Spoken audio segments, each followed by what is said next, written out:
Hi everyone, my name's John Wilson and I'm pleased to welcome you to the WAPSEP-C event today with Mick Cooper. Mick, a very warm welcome to you. Hi, John. It's great to have you back on the online events website. Yeah, it's lovely to be back. I don't seem to go away, do I? You can't get rid of me. Well, it's great. We love it that you keep coming back and a warm welcome to everyone who's joining us online. It's great to have you with us today as well. I keep wanting to say tonight, but I know there's people logging in from all over the world, different time zones. It's very wintry here in the UK, but I guess not for everyone, perhaps. If you are struggling a bit with the website, please feel free to give Saz an email. She'll just pop her address in the chat room. And of course, Mick, you're looking forward to questions and comments as always in the chat room. Absolutely. So if anybody, if you want to get in there, Sandra can help you with that. Just to locate you geographically, Mick, you've had a big move recently. Can you give us a sense of where you are in the world now? Or? Yeah, basically, I've moved from one end of the country to another. So I was in Glasgow.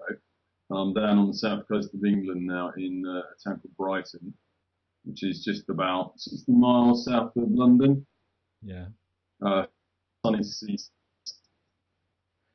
yeah. So it's a big change, I guess, from up here in Scotland down to the south coast. But you're saying the weather's not much better down there just Uh, now. Visible weather down with me, I think. Oh no, it's a shame. A real shame. And so it's great to get a sense of where you are. And I'm just thinking about kind of your journey to here. If I say the title for the event tonight, and it maybe give us some context to some of the work that you've been doing around this topic. The title for today is Beyond the Frontiers of Person-Centered Purism, Pluralism and Experiencing Diversity of Therapeutic Practices. So pluralism has been a passion of yours for a little while. You've been working with John McLeod, doing some writing and Mhm. some research. Could you tell us a little bit about that, Mick? Yeah, I think both John and I have done interviews with you about the pluralistic approach, haven't you? Haven't we? So, essentially, it's an approach that evolved very much from my person-centered background and thinking about the person-centered approach, and was wanting to kind of develop the aspect of it that was about kind of really valuing the individual differences and the way that people are different. And I think although I've always loved the person-centered approach and person-centered values and person-centered ways of being, it's sometimes, I think for myself in the person-centered community, it sometimes felt that there was a lot of kind of structures and kind of rigidity and, well, as the title said, really purism about what it meant to. Mick, could you say a little bit more again, just what you're saying about that connection with the person-centered field? It's come from your roots, but there's also, some edges around that purism in the person-centered approach. Or, Yeah, I think that, I see myself as very deeply person-centered. hmm, But I think for me, the important bit around person-centered is the values, rather than any specific one method or any one particular approach or way of working. It's ultimately about our values. And I think person-centered for so many of us is about a deep respect and a valuing of the client in all their individuality and all their diversity. yeah, can you hear me okay, Mick? I can hear you fine now. Should we go like this? Yep. Okay. Is that okay? Is it the weather? Is it the connection? I th just to let you know, we're back on the website. I think it could be the weather. It's just so stormy. Just to let everybody know, we're making contact with you, Mick, on your phone now. Yeah. So we don't have the picture for you, but we have got sound. Maybe we'll just take a minute just to check if everybody can hear us okay. Yeah, can you hear me okay? Testing, testing. I don't have much luck with you, John, do I? I know we had this problem the last time, didn't we? Technical problems. Oh, it's such a shame. Yeah, so we're getting some feedback about that being much better. Mick, I was really appreciating what you were saying there about But you couldn't hear it. I can hear. Well, I got I up was to you. very person-centered, John. Okay, thank you, Mick. Did you see me trying to do a person-centered Yeah, link I could there? see, I could hear the empathy. Okay. Yeah, so I guess there's something there. What I was getting is about really honouring the individual, and I guess that's where your pluralistic approach really starts. Yeah, I think that's right. I mean, for me, the person-centered approach. For me, what I mean, it comes back to this question: what does it mean to be person-centered, and what is the essence of a person-centered approach? And I guess we all see that differently, and we all have different understandings about what it really means to be person-centered. You know, and obviously we've got the core conditions, we've got the six conditions. But I think for me, you know, it's okay. Well, why are we doing the six conditions? What is it about? Are we, you know, what's our fundamental purpose? What's our fundamental value? What is it that really matters to us? And I think for me, what really matters is about that prizing and honouring and valuing the individual. And if there's, you know, if I had a choice between doing that or being empathic, then, you know, and if, for instance, somebody didn't experience empathic as a particularly kind of valuing way of being related to, then I would rather find a way of relating to them that they did find that was valuing. So I think, you know, if you go back really to kind of the starting point and say, what does it mean to be person-centered? For me, it is about valuing those individual differences. And what I was saying before was that if we value those individual differences, then we need to acknowledge that, you know, there may be that different people find different things helpful in therapy. And some people are going to find it helpful to be working in more unstructured ways. Others are going to find it helpful to work in more structured ways. And somehow, as a person-centered approach, we need to be open to that diversity and that difference, and that you know we need to address that in terms of how we respond to the individual needs and individual preferences that people have. Yeah, yeah, and I guess that is really the theme that runs through the work that you and John have done together. That it's about what does this client need, as opposed to how do I usually respond as a person-centered therapist. Am I getting that right? Or Yeah, that's right, John. I mean, it's about how do we talk to clients about what they need, and how do we work out with clients what it is that's really going to work for them. Because, of course, you know, you can say to somebody, what is it you want from therapy? And what they say may not necessarily be what is really going to be helpful for them. They might say one thing. I mean, I've worked with clients who've said, you know, one thing is helpful, and then a few weeks later they've actually said something else is more helpful, or actually the thing they asked for isn't helpful. But to you, but you know, somebody might say, well, that you know proves that there's not really that much point asking clients. But I don't think that's the point of it. I think the point is that we don't really know as of yet that much about how to really work with clients in a way that really brings out the best of what clients want and need and prefer, and to really find approaches and ways of working that really match clients, you know, preferences, client strengths, clients' ways of doing the work for themselves. And one of the things about the pluralistic approach, you know, we didn't, you know, I see it as a kind of really the first few steps on the journey. I see it much more as a framework than a kind of set of answers. I mean, we wrote a lot of stuff about things like tasks and methods and goals, but I don't think it's really about that. It's really a framework for thinking about how we can develop a new way, I guess, or kind of evolve a way of thinking about therapy, which is genuinely open to our clients.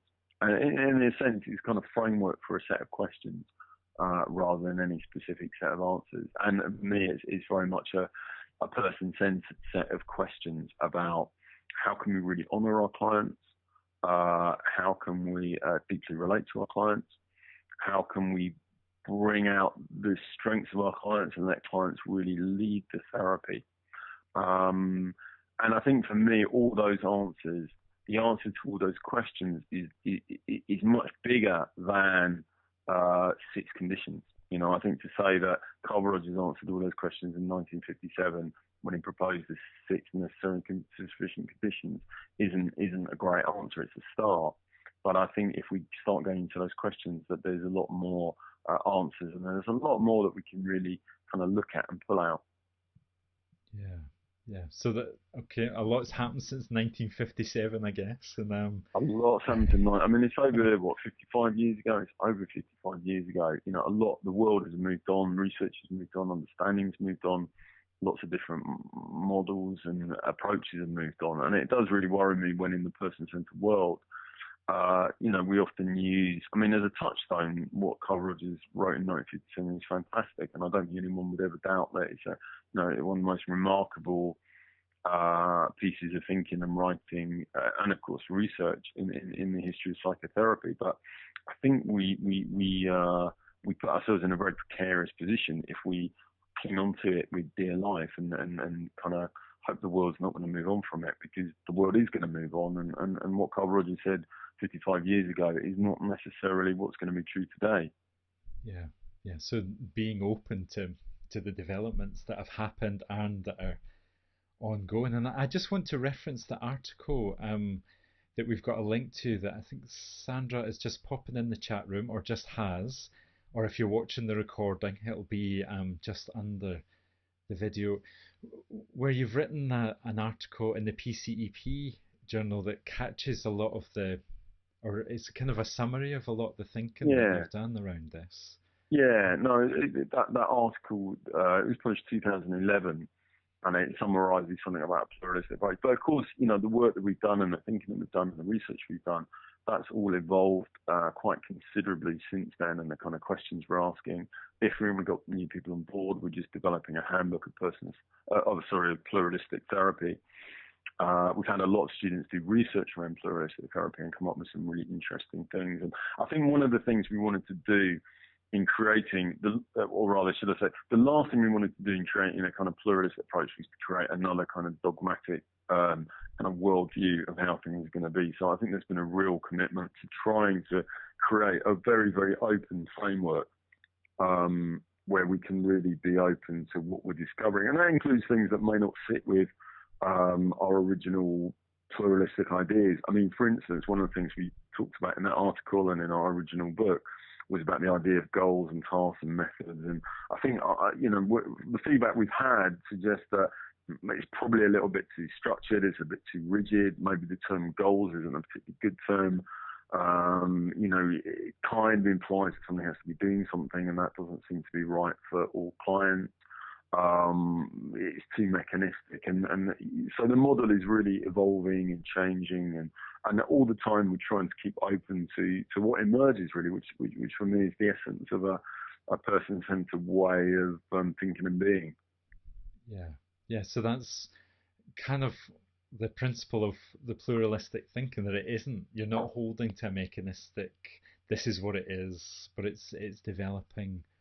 And it's Yeah, really about saying, well, what does the client need in this moment, so that can never be yeah. fixed. Or I mean, if you think about John, if you think about Roger's description of the fully functioning person hmm, and what it means to be a fully functioning person, I think that's really what I kind of implicitly we're trying to articulate in what it means to work in a pluralistic way. So it's about being open to the world as it is, being open to the client as they are. Rogers talks a lot about kind of, you know, that the person who is fully functioning is very much open to experience. They don't have a kind of fixed or a rigid way of responding or doing things, but they are able to respond to each situation and each encounter with creativity and newness, and that actualizing, what would you say, kind of force, that actualizing energy is always present and is always part of that person's way of being. And I think that you know, to be a pluralistic therapist or to be working in a pluralistic way means that ability and that willingness to draw on the different aspects of ourselves, the different skills we have, but particularly in relation to the client who is there in front of us, and to really be open to what it is that a client is kind of wanting or looking towards or hoping for in a particular session. I mean, obviously we all have our limits. We can't all do everything, and that's part of the dialogue with the clients. But I think we all have different scope. You know, we can work in more or less structured ways, more or less kind of goal focused ways. We can talk more, we can talk less, and those are all decisions that we can, rather than having a kind of rigid way of doing things, for instance, like I don't ask questions. We can be open to whether for a particular client that's what they want at a particular time. Sometimes, when I've been a client myself, when I've been in supervision, I really want somebody to ask me a question. I really want my therapist to be asking questions, and I wanted. For me, a good therapist is somebody who can be responsive to that, rather than somebody who's working according to a particular set of rules, like person-centered therapists don't ask questions. Yeah, yeah. Well, that makes sense to me what you're saying about that, and I want to catch some of the comments in the chat room, Mick. One of them that I think is kind of close to how you started the book with John, saying that for some person-centered, the approach has become like an orthodoxy that Mm. is kind of not okay to step outside of, and maybe that's you want to kind of break that box or something. And Yeah, absolutely. I mean, I think that's really where it comes from. It's about, I think my experience is that something in the person-centered world, it has become like an orthodoxy, like a religion. When I was doing training, I remember students talking about the person-centered police, and that if they were saying something in the wrong way, the person-centered police would come and kind of be getting them. And in a way they were kind of joking, but in a way also that within the person-centered community, within person-centered training groups, there can be an incredible amount of, I guess, what we call conditional positive regard. That you are valued for thinking and responding in a particular way. And I think we've all, anybody who's been through a training course has known and seen people who have really struggled or suffered because of that, kind of not finding the right way of doing things. And I guess that's understandable. It's understandable that, certainly what we're not doing in the pluralistic approach is wanting to say the person-centered approach isn't helpful, or it's enormously helpful for, clients, and working according to the particular conditions can be incredibly valuable. And but there is a kind of turn with that, or with any other approach. I mean, that's the one I'm most familiar with, but as well as the existential approach, where certainly there was many of the same things were happening. But I think there is a point at which these approaches can become more orthodoxies, more religions, where there's a more emotional element to it, and an investment in it, which I guess is part of the nature of our profession. And I think that's sometimes where we can lose our reflexivity. It's not that it's a bad thing, but I think, if I'm doing when we train in person-centered approaches, one of the things we look at our judgments, and we look at our values. And equally, I guess we need to look at our judgments and values around particular therapeutic approaches. And I think what I saw in the person-centered community was that it wasn't just students, but it was trainers, and people who were very high up in the community and very powerful in the community, responding in, I guess, what could be very kind of censoring ways. And certainly it was, it wasn't everybody, it was a minority, but I think it worried me, it scared me. And it felt really inconsistent with what the person-centered approach, for me, could be about. And I think for people to sometimes speak out against that, it was really challenging. yeah, yeah. So that's part of, I guess, what motivated you and John to I guess, write and think about pluralism. There's another question which I think is really important in this discussion, to kind of catch the difference, or if there is one, between pluralism, as you write about in the article, and an integrative approach. Sure. Yeah, and I guess, one of the differences is historically, really, because the pluralistic approach that John and I developed didn't come from an integrative background, or an eclectic background. It really came from, particularly for myself, out of a kind of person-centered and existential tradition. So it kind of met integrative and eclectic positions, but came from a different place.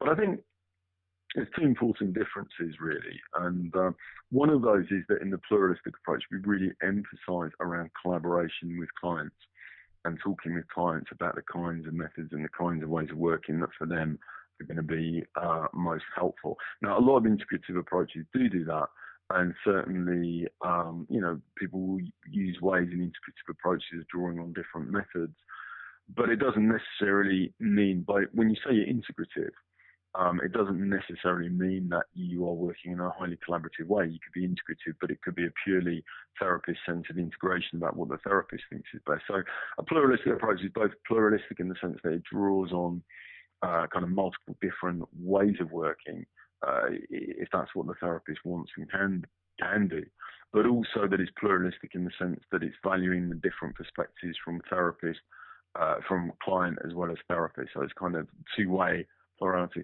That's one of the things. And the other thing is that when we developed the pluralistic approach, we wanted to think about it as a kind of perspective on therapy as a whole, and as I was saying before, a kind of person-centered take on the meta perspective on therapy. So although being pluralistic can be about drawing on lots of different methods, it doesn't have to be. It can also be really just a perspective, a way of thinking about therapy, which is about valuing and honouring and trusting the many different ways that people work. But it could be, for instance, that I see myself as a person-centered therapist, and that what I do is work in a person-centered way, or I work in a transaction analysis way, or work in a Gestalt way, and that's my way of working. But I kind of hold a general pluralistic perspective towards the kind of therapeutic field as a whole. So I value what my CBT colleagues do, and I value what my person-centered colleagues do, and I value what my psychodynamic colleagues do. But actually what I do is I choose to work in a particular way. And that can be very much a pluralistic standpoint. Whereas integration tends to refer more specifically to a particular way of working. Like I wouldn't, if I said I had an integrative standpoint, it would normally mean that I was drawing on different methods in my work. Whereas if I had a pluralistic standpoint, it really means that I'm just valuing and respecting these other ways of working. Yeah.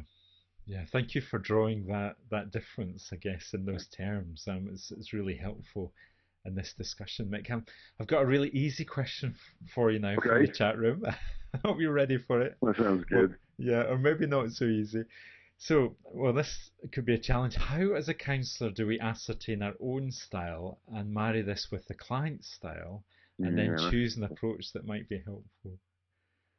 Well, I think what we're not trying to do in a pluralistic approach is to say that everybody should be able to do everything. So I think the point about finding our own style and what feels comfortable for us is really important. And I guess, that's about reflexivity, that's about using supervision, that's about looking at our work and what we feel that we can do well and what we like doing, and openly reflecting on that for ourselves. And going into that in whatever forum that we can. And then I guess when we're working with clients is about holding that knowledge of how we want to work and how we feel that we can best work. And then hearing from clients how they want to work, what they would like, and then seeing if there is a match or if there isn't a match. And if there isn't a match, then it may be that we need to refer a client on. One of the things that I realised a while back is that in our training, we very rarely kind of look at how we refer people on and how we do that whole referral process well. People like Barry Duncan in the States have a really nice term about kind of failing gracefully, and about the fact that some clients we're not going to get on with, some clients we're not going to be the right person for them, and being able to help somebody find somebody who may be better for them in a way that is constructive and that we don't feel defensive about. So I guess it's about having that awareness for ourselves, talking to clients about what they want, and then looking at whether there's a match, and there may be or there may not be, or it may require some kind of discussion and negotiation. If a client is saying that they want something that's very active and that they want something that's very structured and they want something very goal-directed with lots of techniques, and that's not our way of working, and that we don't particularly like working in that way, then I guess that's a dialogue we can have. But it's a dialogue that if we can have right at the beginning of the work, it's probably going to be much better to have then than far later on, when a client might be getting dissatisfied. It not coming together, it seems a bit of a waste, doesn't it? But that's the reality, John. When you look at the research on what happens in therapy, that happens to a lot of clients. There's a whole deference process that clients find it very difficult to say that they don't like something, and clients can end up staying in therapy for long periods of time, years and years. I've worked with clients who've been with therapists where they've been years and years in something that they weren't really sure if it was helpful for them. But they never had that dialogue with the therapist really about what it was that they wanted, what the therapist could offer, and whether those things were matched. And of course, just the last thing that's on that, John, is, of course, it's an ongoing dialogue. It's not about you have this dialogue once at the beginning and then that's it set for everything. When I work with clients, I mean, I tend to have that dialogue. It's one of the first dialogues I have with clients. If I do an initial session with clients, I'll be asking them, what they're hoping from for therapy, and then I'll also talk to them about how they, would like to get there. What kind of ways of working do they find? Do they think would be helpful? Often clients have had some therapy before, so they've had experiences what was working for them, what wasn't working for them, and we'll have a dialogue about that. But it's obviously something we'll come back to and that we'll look at. And I tend to use a few measures which are available. We've got a website actually, pluralistictherapy.com, that has some of these measures on it. And people can use those measures to invite clients to talk about what kind of ways of working they might prefer or might not want to use. And that can be a useful stimulus for really having that ongoing dialogue. And one of the things I find is John, one of the things I find is actually often when you say to clients, what do you want? Clients are, understandably quite tentative at the beginning, particularly if they have no therapy. But what I've really found is that if you have that dialogue at the beginning with clients, there's a really upfront dialogue with clients about how would you like to work? Would you like something a bit more challenging, a bit more gentle? Would you like me to be a bit more open? Would you like to kind of just get on with it? Do you want me to talk a bit more? Do you want me to talk a bit less? But often at the time, clients might be a bit kind of tentative in what they say. But I've really found that later on in the work, clients will often feel much freer, I think, to come back and say what they want. So I really find with my clients that they're coming in and saying, mate, can we do a bit of focusing? Or, actually, I just want to talk through this thing. Or, I've got these 3 things that I want to talk about this week. And I get a sense that by inviting clients at the beginning of therapy to think about what they want, kind of lays the groundwork for dialogue that clients often come back to later, and feel that it is something that they can raise and talk about and have a dialogue. And that feels great. I love it when clients come in and they say, I'd really like to do some focusing now, or, well, I'd like to talk about my relationship with my dad this week. Yeah.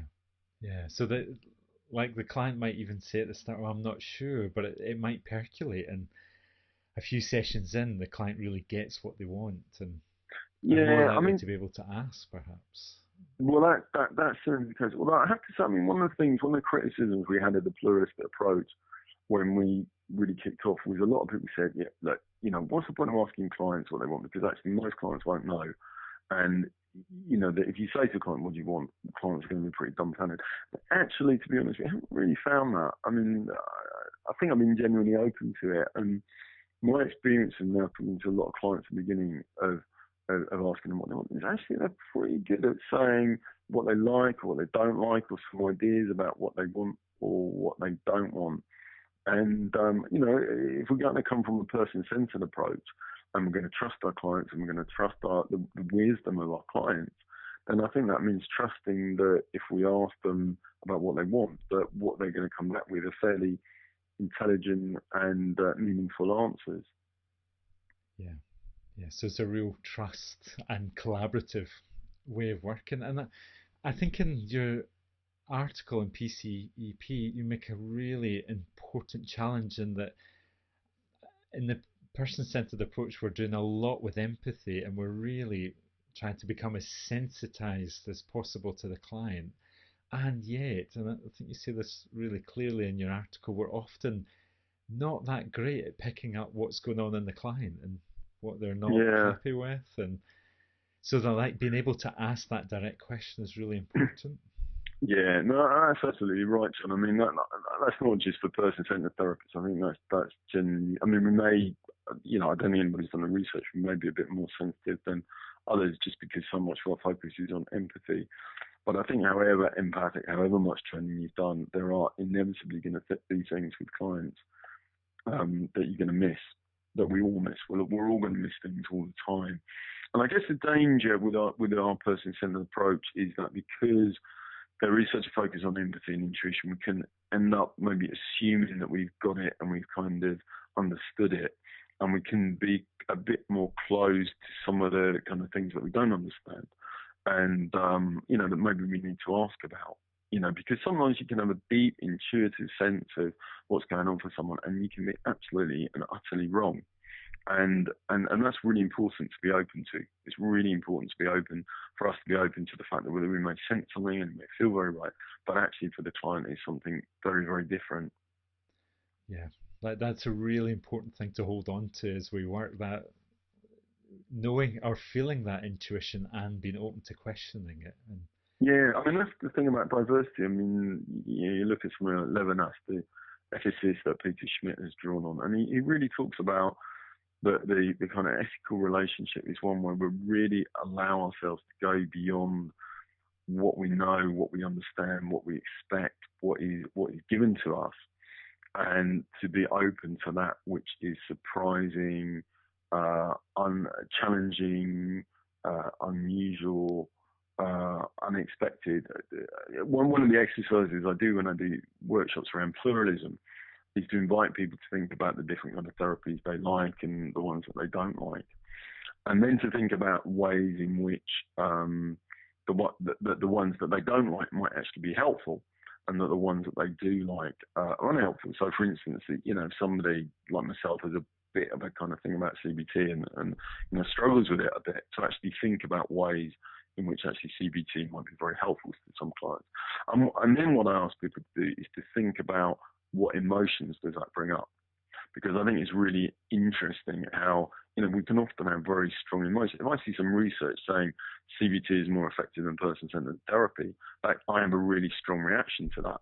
yeah, If I see some research saying person-centered therapy is more effective than CBT, I have the opposite reaction. I'm over the moon. yeah, So we all have this kind of emotional involvement, and understandably, but being open to difference is about being able to not be driven by that emotional response. So that if I've got a client who's saying to me, actually, I don't want you to do that much listening here, Mick. Actually, what I'd like you to do is to help me. What I think I need is some kind of to look at my thoughts, to look at the way my thinking is wrong around this. Okay, if a client says that to me, my kind of reaction is going to be, that challenges me, because it makes me think that the client is saying that CBT is more helpful for them than a person-centered approach. And my reaction to that is quite likely to be a kind of defensive one. It might be to kind of pursue or a kind of more kind of to kind of encourage them to think about how listening might really be more helpful for them, to maybe challenge them a bit. But being open to difference and diversity, for me, is really about being able to bracket that, to acknowledge that I have that reaction to the client, but actually also to be able to go beyond that and to really hear what the client is saying at that point. Not what I want them to say, not what I want to hear, but what the client is really saying, and actually find a way of responding that values and trusts and respects the client's perspective. Because if there's one of the things I hear in person-centered world sometimes is, that if a client doesn't want a kind of more empathic, kind of non-directive intervention, it's because they're not really in touch with their actualizing tendency. And if they were in touch with their actualizing tendency, then they would essentially want what I have to offer to them. And I think there's a real kind of closeness there, in the sense that it puts me really in the position of the expert, that I know what this person wants, and if they're not wanting what I think they're wanting, then it's because they're not developed enough. And I think the challenge is to be really open to being able to hear differences and not to be on a pedestal, which of course as a person-centered therapist is the last thing that we want to do. Yep, it's the last thing we want to do. And of course, as humans, it's so easy to climb up on there, isn't it? It's just almost impossible to resist at times. Yeah, absolutely. I mean, I do it all the time. I have enormous emotional investments in different approaches, and pluralistic approach, existential approach. And I think the job for me as a therapist is to, not beat myself up for that or criticize myself for that, but to be aware for that. And there's a nice quote from Rogers about being fully functioning is about being that constant process of changingness, and to be able to move and be fluid and open, even though it hurts. Because John, it hurts. It hurts if if a client says that what I'm doing is not helpful. It hurts, and my reaction is to probably want to be defensive rather than be open to it. And the challenge is to be open to it and to look at myself and to look at whether I need to adjust and to be kind of solid within that. And of course, not to just kind of break down and go, okay, I'm a terrible person, but to really hear somebody and to be in that process of changingness with all the vulnerability and openness that way of being entails. And for me, that's what being person-centered is about. Yeah. Well, just one other thing on that, John. I mean, if you think about a model of development, the model of development in the person-centered world is this idea that come into the world as this kind of changing flux of experiencing, and through conditional positive regard, we develop a fairly fixed and rigid self-construct. And I sometimes feel that in the person-centered world, that's pretty much what can happen with people, is that they develop this self-construct as a person-centered therapist, which then takes over and kind of distorts the complex mass of experiencing and the whole heterogeneity, the variations of experiencing. So I guess a pluralistic approach is a way of trying to get back to that complexity, that non-rigidity of experiencing, to move away from a kind of an orthodoxy or a kind of fixed position, and to articulate a person-centeredness, which as a therapist is about that changingness and that, not a kind of lack of anything, but a changingness and a fluidity and a responsiveness. Yeah. Well, thank you, Mick, for catching that. That kind of return to that philosophy is, fab.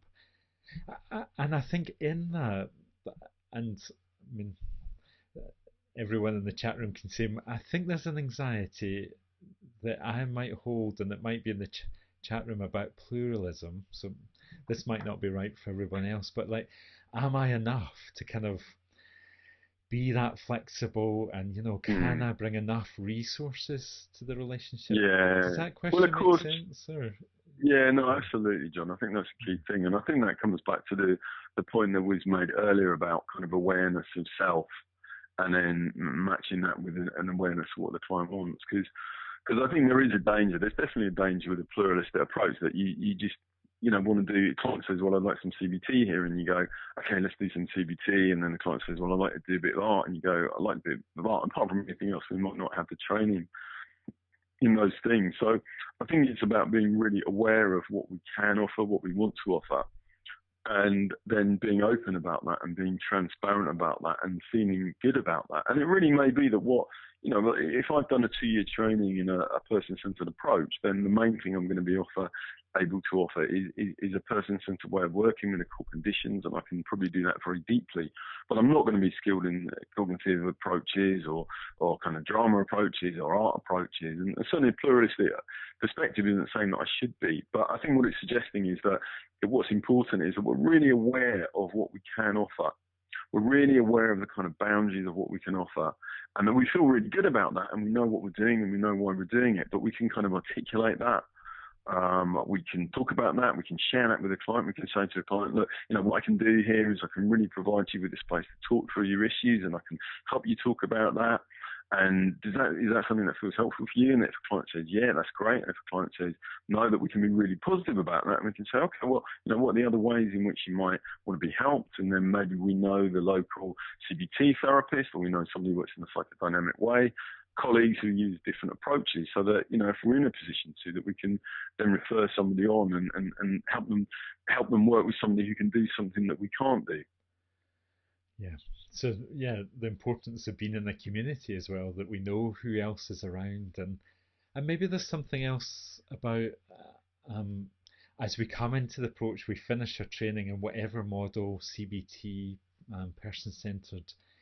It takes time for us to be able to settle down and kind of gather other resources, and we pick up tips from colleagues and that we might use. And yeah, definitely, John. I mean, maybe that we don't want to do that, and maybe that, all that I want to do is work as a classical psychoanalytic psychotherapist, and that's great.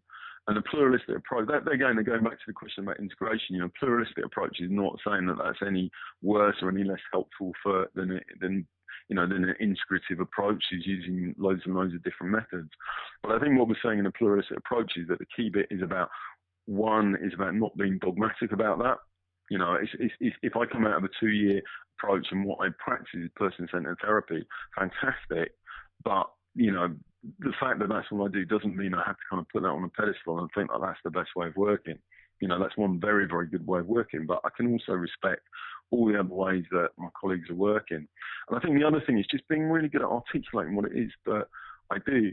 One of the questions I often ask people in workshops when we do stuff about pluralistic therapy is invite people, participants, to spend some time really thinking about what is it that they offer to clients. You know, if people are listening to this, you know, involved in this discussion might want to think about that. You know, what is it that you really offer to clients? What can you help clients do?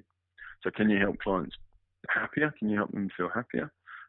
Can you help them make better choices?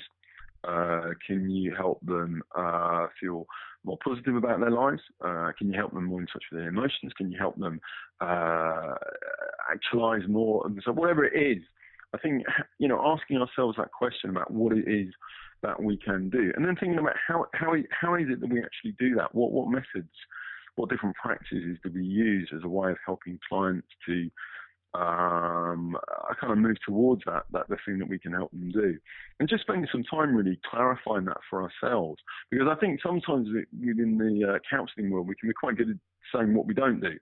So we can, you know, say, well, you know, what I don't know, I'm not going to ask questions, and, you know, I don't give directions and I don't give guidance, but what is it that I actually do? I think that's often quite a challenging question. So, you know, when I thought about it for myself, and I spent a long time thinking about it and writing it down, and actually after every session, I spent a bit of time thinking, what was it that I was actually doing there? You know, what was it that I think was helpful, and what did I do that I think was doing the helpful bit? And I think for me, for instance, where I got to is that I thought it was something about, it was a couple of things. One of it was about helping clients think about their experiences, reflect on their experiences, talk about how they experience the world, kind of reevaluate, to reflect on what they were doing, and to think about whether it was what they really wanted to be doing, and then to think about different ways of kind of trying things out in the world. And then they'd come back and we talk about it. So somebody might, you know, be talking about thinking about their relationship with their partner and what's not going right, and maybe they need to do something different, and then we're trying out. So that's one thing that I think I was helping clients do. And the other thing that I think I was helping clients do is to kind of challenge negative perceptions about themselves, and I kind of encourage them, I guess, to think about themselves more positively.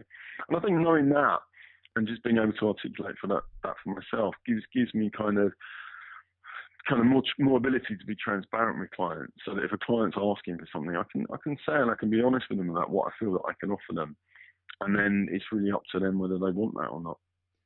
Yeah, but I get that real sense that you're after knowing what it is that you offer, what it is that you do, and that's your desire for all of us to think really deeply about that. Yeah. Sorry, say that again, John? For us all to think deeply about what we want to offer and can offer. Yeah, I think the challenge of pluralism is not about you should be able to do it all. I think the challenge of pluralism is to be aware and humble. Is that the right word? Kind of to be aware and to be aware of what it is that you can offer, and specific. And I guess it is, again, that kind of slightly anti-religious thing. It's a challenge to the kind of mindset that by me and my presence as a kind of person-centered being, that I have innate healing qualities just in my being. You know, that actually the challenge is to kind of to be more specific about that, because you know, me and my healing being is not necessarily going to be helpful for everybody. And if that's kind of the sense of myself that I hold, that I'm kind of innately healing, it doesn't really kind of respect or value or take into account that different people are going to need different things, because the reality is some people I'm going to be able to help and some people I'm not going to be able to help. So there's something about, I guess, the kind of specifying of it. I mean, you know, it's incredibly difficult, and we're never going to get all the way there, but that move towards being more specific is something about it's about transparency, I guess. It's about being more transparent, demystifying, as Ernesto Spinelli put it, demystifying that therapeutic process, taking ourselves off a pedestal, because I think if we're kind of these mystical beings, then we're kind of up there on a pedestal, you know, some kind of healing force, and actually being one human being with another human being who can do some things and can't do other things. No, thank you for that, Mick. Much appreciated. Sandra is just saying, well, with about 10 minutes to go, any questions that we've missed for people to pop back in the chat room. So I've got a couple. One that we talked about earlier, about thinking about the distinction between what a client wants and what a client needs, Yeah. and even just what that question means for us, I guess. Yeah. Do you have any thoughts Yeah. about that that distinction? I think it's a really interesting area. I mean, we know from the research that different clients do benefit from different kinds of interventions. So we know, for instance, that clients who are a bit more kind of compliant tend to do better in CBT. Clients who are a bit more resistant tend to do better in person-centered approaches. And we also know that we know that when people say that they want something, it does bear some relationship to what is most helpful for them. So what people want and what people need is not completely unrelated. There is actually some degree of relationship. That if somebody says that they want something more challenging, they're likely to do a bit better where something's more challenging. And what we definitely know is also that they're much more likely to stay in a therapy that matches their preferences. But how somebody gets from, that whole question, John, about how somebody articulates what they want, how somebody gets from what they want to what they need, it's one massive question, and it's a real unknown, I think. But, sometimes I guess in a way the work of therapy, and I've certainly through some of my clients, the work of therapy is really a lot about helping somebody get to a point where they have more of a sense of what it is that is really going to help them. I think that's what I do a lot of my work is talking to clients about what it is that they think they're going to help them, and they try things out. Some things do help, some things don't help. And maybe it's that process from want to need that is actually the process of therapy in itself. Yeah. Yeah, like when we get to that point where we know what we need, maybe we can take care of ourselves much better. Yeah. I think that's right. When we genuinely know what we need, it's a good way of putting it, John. When we genuinely know what we need, that's probably the work of therapy's done. Yeah. So, but for me, that means that asking clients that question about, what is it you want? I mean, I never say, what do you want? But, how can I be helpful here? What can we do? And that's what I would say to clients when I'm working with clients. The question I ask a lot is, what can we do here that's going to be helpful for you? And, when I start off a session with clients, I'll often say, okay, how would you like to use? I'm sure many people do that. How would you like to use time? What do you think we can do that's helpful? And it's constantly kind of reflecting and reviewing that process of what their client wants, what their client feels is going to be helpful for that. And sometimes clients do get in a session and they say, well, I thought I wanted to talk about that, but actually it wasn't very helpful. And so in a way that is getting them a bit closer to maybe what they need. Yeah, well, just a question in the chat room. Could it be confusing if we're trying out different things? But it sounds like you're saying if something doesn't work, that might actually be helpful. When I used to teach, I used to be quite, and obviously a lot of, where the pluralism comes from is my own kind of movement through the therapy world. And I certainly believe, I used to teach for a long time that, if you try and do a bit of CBT and a bit of person-centered, then the clients are really going to find that confusing, and there's not going to be a consistent message, and there's a contradictory underlying philosophy. You've got to do one or another. But actually, I'm not sure. I'm really not sure. I think, I don't think clients particularly distinguish between what's person-centered, what's CBT, what's psychodynamic. Clients are much more interested in what's helpful, and if you're doing with clients, for instance, I've been working with clients where I'll do focus in one session, and then another session, it will be mainly them talking, and another session, it might be something a bit more kind of challenging some of their thinking, and then we might do some chair work. And it's very rare, actually. I don't think I've ever had a client either say directly or kind of infer or give feedback to say that it was confusing because we were doing different things. I think you'd really have to be contradicting yourself. I think if you were saying to a client one week that it's really important you get in touch with your feelings, and then the next week you were saying something like, well, it's really important that you distract yourself, I think at that point a client might start getting confused. But actually, a lot of the time when clients give me feedback, they'll say something like, well, it was really helpful when you listened to me talk, and then it was also really helpful when you gave me advice. Now, from a therapist's perspective, those two things might sit in completely different paradigms. But I think for clients, because they're both helpful and because they're about kind of, one of the things John McLeod talks about is that, basically therapy is talking to somebody and trying to be helpful.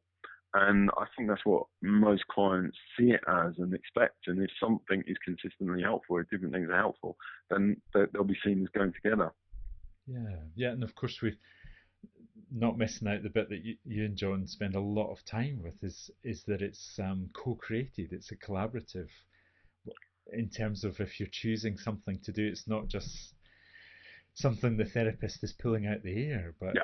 that Yeah. we've decided to do together, the therapist and Yeah, client. no, absolutely. I mean, I worked with a therapist once, and I think he'd been off on a workshop, I think the weekend before, and he kind of said, "Oh well, look, I did this at a workshop. Do you want to give it a go?" And I remember thinking, "Oh my god, there was something very kind of flaky about just do this and do that, and it wasn't particularly collaborative." But I think, yeah, so I think there's definitely, as you say, John, a core bit of the pluralistic thinking is that it's developed and chosen collaboratively. But I think also there is, as people are probably saying in the chat room, that it is important to have some degree of kind of solidity. I think maybe more, yeah, solidity that you're not just kind of desperately going from one thing to another, because I think a client is going to pick up on desperation, and that's not going to be helpful if a client feels you're just throwing everything at them, kind of willy nilly. Yeah, yeah. And I request whether there's any pluralistic sessions on video or YouTube, or where someone might watch you work, Mick, or John, or someone There's else. some of my sessions on YouTube, just working generally, and that's a really good idea. Actually, we should do. It'd be really good to do more of that, and perhaps we'll do that as more of the kind of pluralistic, as part of this new pluralistic handbook. But I think one of the things about where you'll see, it's sometimes a bit difficult to kind of, I mean, I do demonstration sessions, it's sometimes a bit difficult to kind of directly illustrate a pluralistic way of working, because a lot of it, if you look at my work, if somebody looked at my work, they'd see it as a fairly kind of person-centered-ish way of working. Pluralism tends to come very much in the assessment session. So it's a lot about, if you saw me do an assessment session, that would probably look kind of like a kind of focused, person-centered approach. And then also kind of at the beginning of sessions and in the odd placing sessions. But I mean, generally that's something we could talk about or kind of look at, because I would love to do it. And I think it's great for people to see, not just listen to these things being talked about, but to see what they actually look like and how they might actually unfold in reality. Yeah, yeah. So it'd be great to have more of that. And there's a request for the link to your work on YouTube, but I guess if people search for YouTube, Mick Cooper counselling Yeah, sessions, yeah. they're going to find you. They'll find me. There's a session, existential session, but I definitely need to put some more up. Yeah, yeah. It'd be great to I do think John something. might have one or two. Yeah. Oh, that sounds like it'd be really helpful. And we got a couple of questions again, just going back to that idea about integration. And I mean, I think what you're saying is it's not like an approach of this is what it is. It's a kind of a way of approaching the session, I guess, with flexibility. That's Instead, yeah. I think that's a really nice way of putting it. And I mean, we'll all integrate different things. We've all got different interests, and we've all got different skills, and we've all got different training. So one person's pluralism is going to look different from another person's pluralism. But yeah, as you say, John, it's a bit like the person-centered approach. Really, it's a stance, it's an attitude, it's a kind of outlook on therapy, which is about having that flexibility, having that openness, being responsive to the client, not getting stuck in any one specific ideology about how change can happen, but genuinely staying open so that we can draw on whatever, generally staying open and dialogic so that we can genuinely draw on what we do have and what we can do as a way of meeting the client. And I think for me, I mean, if I think about my practice, one of the things that has really kind of fueled the interest in pluralism is just because it's a really nice way of working. It's a really nice way of working. We did a interesting study, actually. A student did a study recently where we were looking at, we developed a student called Alison Thompson, we developed a measure looking at for people to kind of self-report how much they felt that they were pluralistic in their work. And one of the things we found is that the more that they described themselves as pluralistic in their work, the more they also rated themselves as being satisfied with the work that they were doing. And there's something about, and actually, interestingly, what we found is that the thing that was particularly key was the extent to which the therapist talked to clients about what they were doing together, what I would call kind of meta therapeutic communication. It was that process of kind of talking with clients seemed to be particularly related to people enjoying their work. And I think that's really been true for me. I was quite surprised at that, but when I thought about it, I thought, yeah, I can really see that there's something about that when you're working collaboratively and collegially with clients. It's a really nice way of working. It's really sustaining. It's a really nice way of working because you really feel you're working with somebody and rather than against somebody. Yeah, I think that's a really lovely thought to kind of come to a finish on, Mick. You know, just how much you enjoy it and how satisfying it is to be in that collaborative stance. Yeah, it really is. I think it really is, and it's an open position. I mean, I guess that's, you know, so much of Rogers' writings and about, again, going back to this idea of the fully functioning person, was that it's a position of creativity and it's a position of enjoying and engaging with life, and that comes from an openness and a vulnerability and a kind of uncertainty and an unknowing. Again, Ernesto Spinelli uses that nice word, unknowing, that we meet the client from a place of unknowing and can kind of honour that and work with that. And I think that pluralistic approach is a lot about being in that kind of messy unknowing and working towards answers and working towards ways forward, but in a genuine way and in a collaborative way and in a way that is a real kind of expression of two people, you know, working together, which I think therapy really is. It's about kind of, I think somebody once described it as two vulnerable human beings in a room together focused on one of them. And for me, that's really what therapy is about, I think. It's about two people with their kind of questions of unknowing, genuinely grappling towards some answers for one of the people in the room there. Yeah. Yeah, that's what a great description of therapy that is. It's fab. Mick, there's lots of appreciation in the chat room for all that's been said tonight. It's hard to believe that the time has come and gone so quickly. It just always flies by. But I mean, this event is kind of co-created with WAPSEP-C, and I want to make sure we get a plug in for the conference in Buenos Aires. You'll be flying down to Argentina later in the year. Probably. Yeah. Yeah. No, I'm looking forward to it very much. And someone in the chat room saying an hour is never enough, but that will be an opportunity for people to come and hear your keynote along with others in the summer and to spend some more time thinking about these things. So yeah, would encourage people to follow the link to the conference. Think about making that journey. It depends where you are. It might not be that far, and to join you, Mick, there. So I thank you to everyone who's joined us online. It's been great having you with us today. And Mick, thank you again for very generously offering us your time and your experience and your thinking. We really appreciate it. Thanks a lot, John. We'll get the technology right next time. We will do. We will get there in the end, won't we? One day this weather will settle down for us. All right, cheers. Bye, everyone. Thanks for listening and being part of this.